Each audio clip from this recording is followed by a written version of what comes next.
into this Kinds of Kindness film. This is one of Yorgos's movies with Emma Stone starring, William Defoe, Jesse Plemons, and this is a movie that is almost unexplainable. Um, it's about three short movies that are not short. It's three movies that are entirely different with the same characters playing different roles in each short movie. The runtime is about 2 hours and 44 minutes. And it's a lot of visual, a lot of music being played, and it's visually stunning. For anybody that's into film, whoever make movies are going to love this movie.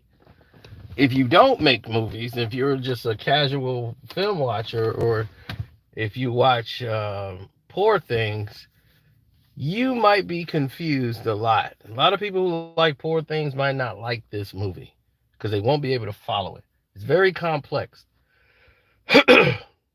You have one story where it seems like a man, William Defoe, is playing a character who's extremely possessive and controlling Jesse Plemons' character, and he seems to be involved in some weird relationship with him where he wants to control his weight, what he eats, how long his hair is, everything.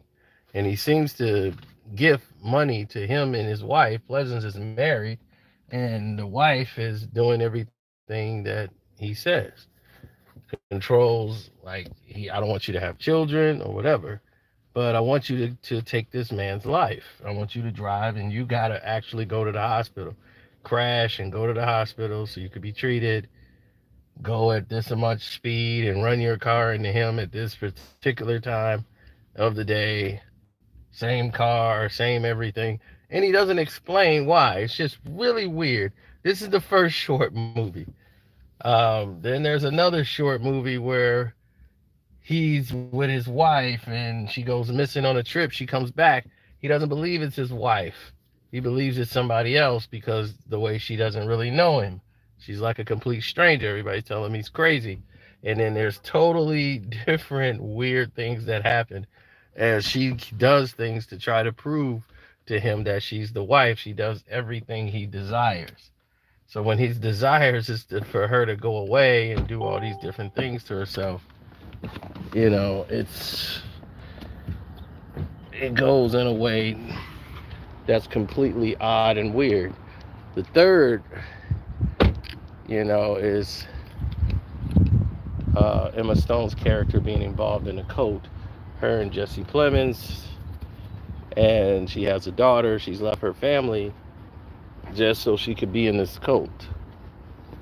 And they're in search of this child, this person that has a gift that could bring people back from the dead. So that in itself was very unique.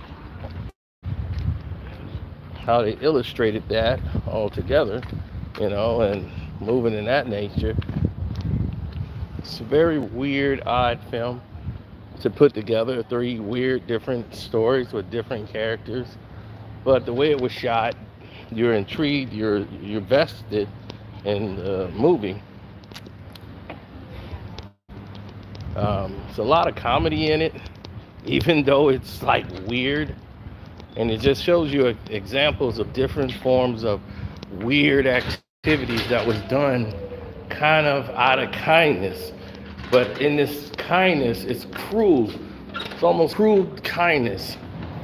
So they're showing you different kinds of kindness that even though it's a kindness, might not be for you. So that is the best way I could explain this. I'll give it 3 stars out of 4. I actually like Poor Things a lot better than this film here and The Lobster. Hell, even The Favorite. Not to say this movie didn't accomplish much. It's a creative artist masterpiece for what they were reaching for, and hey, they did a good job of accomplishing something spectacular. I just don't know if they'll be able to pull it off again. Oh yeah, it was obviously something that was a little different from the norm, the everyday norm of what you would usually see in film. But the uniqueness of it was great acting on full display and having the type of cast that you know you can depend on to deliver at the drop of a dime. And that's what they did. They turned and delivered stellar performances no matter which character they played. You know, it was the same characters in all three films. They just all played different parts, different roles. And you'll see credits come up in the middle of the short stories, and you're like, huh, that's weird. What's happening here? And it's because that short story has ended. Then it goes to the second act and then the final act. So it's like three acts to a play, but it's like a whole different play, different characters, different everything. And you're kind of thrown aback from it.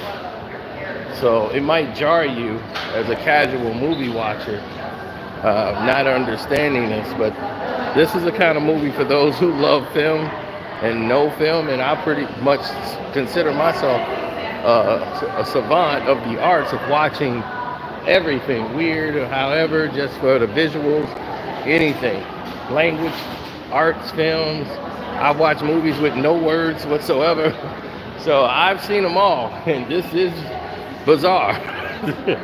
It is even harder to explain sometimes, but it was completely on the level of interesting, and that's what you want in your movies. You want interesting, engaging. So it was definitely those things. So I would give it 3 stars out of 4. It's artistically a masterpiece.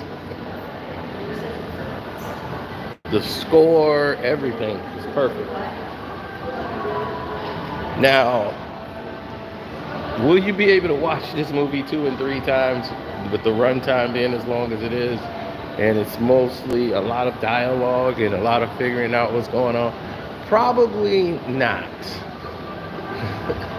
But if you got time at home, you might watch it, stop it, go back and finish it. But at a movie theater, probably not resonating as much to the audience score. Like I can imagine a Rotten Tomatoes audience score for this. That would be very interesting, as a matter of fact. I would have to check that out.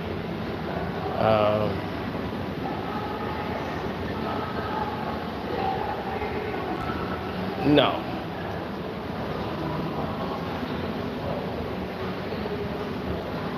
Well, when people figure out the main plot in the story, or they get bested, or they might not feel it pays off in the end. So you never know.